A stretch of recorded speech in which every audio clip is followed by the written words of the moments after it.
Hey everybody, today I'm going to show you how to replace the wheels on a wheelbarrow. These ones I have right here, these tires are flat and they keep going flat. I even put slime and stuff in there and it just didn't work. And my neighbor is having a garage sale. We've got these solid rubber ones. They're a little bit smaller, but they'll still get the job done. So in order to replace these, you're going to squeeze this cotter pin here. I've got my pliers. You're going to squeeze cotter pin things together and then pull it out on the other side. I'm going to put the phone down so I can do that real quick. All right, got the cotter pin starting to come out. I'm going to get my pliers and just start to pull it. I like to put downward pressure so I can get some leverage on it. There we go. Came out. And so what I'm going to do now is pull this little washer, two little washers.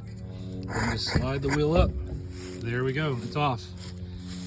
Now you'll just take that, slide it onto the spindle, put the washer down, stick the cotter pin back in, and you will be good to go. So let's see if I can get this going real quick. There's a little bushing thing in here. Let me get this straight real quick. Okay, there was a little metal bushing in there that I had to get straight. So now I got that back on. We'll grab the cotter pin, stick it through, and we should be back in business.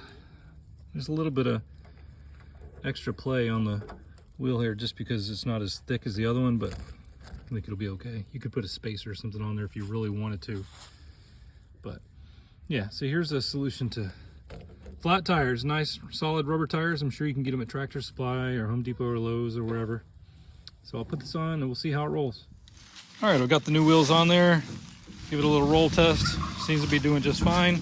I was a little worried about the size compared to the old ones, that it was too small, but it seems to be working just fine. You can hear a turkey over there.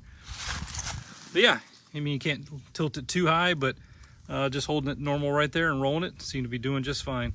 So looks like now I shouldn't ever have to replace these wheels. Knock on wood. Anyway, you guys have a good one.